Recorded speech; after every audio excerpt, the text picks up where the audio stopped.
ہندوستان کے شمالی علاقے میں دور ایک آبادی آباد ہے. صدیوں سے یہاں پر مختلف مذاہب کے لوگ ایک دوسرے کے ساتھ بھائی چارگی سے زندگی گزار رہے ہیں. دوستو اس خطے کا نام ہے لداخ. لداخ میں لگ بھگ 180 سے 200 گاؤں آباد ہیں جن کی اپنی اپنی ادبھت کہانیاں اور خوبصورت قصے کتابوں میں ہمیں ملتے ہیں. تو دوستو میں آج روبرو کرانا چاہتا ہوں لداخ کے ایک ایسے گاؤں سے جہاں پہ کچھ دہائی پہلے بدھ مذہب اور اسلام مذہب کے لوگ ایک دوسرے کے ساتھ آپس میں بھائی چارگی کے ساتھ زندگی گزارتے تھے.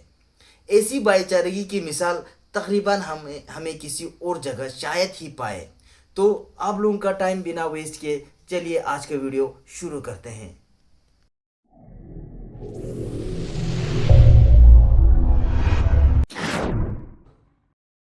السلام علیکم دوستو.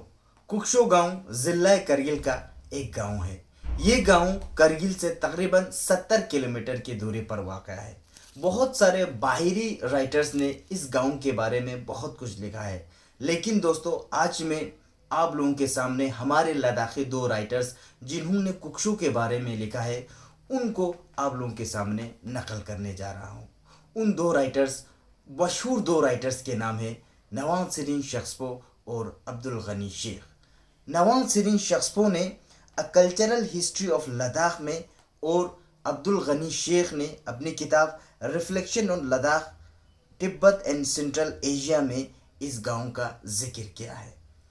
عبدالغنی شیخ نے 1967 میں اس گاؤں کی تفریق کی ہے اور بہت ہی نمایاں اور آج کل کے لداخیوں کو دنگ کرنے والی کچھ حقائق سے روبرو کرایا ہے.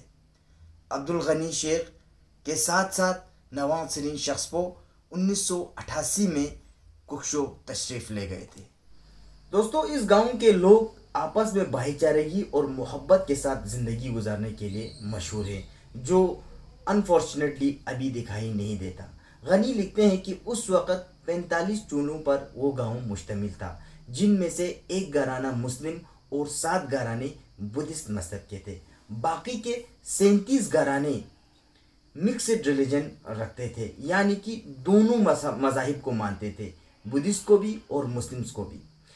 وہاں کے سارے لوگ اپنے مرحوموں کو مسلمس کی طرح دفناتے تھے اور ہر گاؤں کے بزرگ بڑے بڑے چوٹی والے بال رکھتے تھے اور ہر بزرگ کے کانوں میں بالیاں ہوتی تھی. ان 37 گھرانوں میں ساروں کے نام مسلم بدھسٹ نام مکس تھے، جیسے کہ علی ٹشی، نمگیال موسیٰ، سونم بی بی، فاطمہ سرنگ وغیرہ وغیرہ. زیادہ بیمار ہونے پر مولوی یا لاما یا آبا یا امچی کے کہنے پر لوگوں ناموں کا تبادلہ بھی ہوتا تھا. کوئی مسلم نام بدھسٹ رکھتے تھے اور کوئی بدھسٹ مسلم نام رکھتے تھے. ککشو کے سارے لوگ ایک ساتھ عید، محرم، لوسر اور بدھسٹ کے بہت سارے فیسٹیولز ایک ساتھ مناتے تھے. ایسی ہی مثال نوان سرین شخسپو اپنی کتاب a cultural history of Ladakh میں بیان کرتے ہیں کہ ایسی مثال لیہ میں بھی بہت سالوں پہلے پایا جاتا تھا، جہاں پر مسلمز بھی بدھسٹ لوسرز میں شریک ہوتے تھے. لیکن اب ایسی مثال تاریخ کے سنہرے لفظوں میں ہی دیکھنے کو مل سکتا ہے. ایک شخص کا بیان یہاں پر قابل ذکر ہے، جن کا نام تھا محمد کاظم. عبدالغنی شیخ اپنی کتاب میں لکھتے ہیں کہ محمد کاظم کے 2 بیٹے تھے. ایک لاما بن کر کسی دور پہاڑی پر میڈیٹیٹ کرتا تھا اور دوسرا حج جا کے آیا تھا. لوگوں میں مذہب کے نام پر کوئی بھید بھاؤ نہیں تھا، بلکہ یوں کہیں کہ لوگ مذہب کے نام پر ایک دوسرے کو تشخیص یعنی ڈفرینشیٹ نہیں کرتے تھے. عبدالغنی شیخ فرماتے ہیں کہ میں نے ککشو کے لوگوں کو بہت جوان دلی اور خوش مزاج پایا. ہمیں ہر جگہ قہقہوں کی آواز سنائی دیتی تھی اور لوگ ایک دوسرے کو مذائقہ انداز میں چھیڑ رہے ہوتے تھے. لوگ اکثر جمع ہو کر کھانے پینے کا بندوبست کیا کرتے تھے. نوان سرین شخسپو اپنی کتاب a cultural history of Ladakh میں لکھتے ہیں کہ ککشو میں بدھ مذہب کو دوبارہ تشکیل یعنی ریوائیو دینے والا لاما سنگونلمس تنظیم تھا. دلچسپی کی بات یہ ہے کہ اس لاما کا والد محترم گاؤں کا سب سے پہلا حاجی تھا. حاجی غلام علی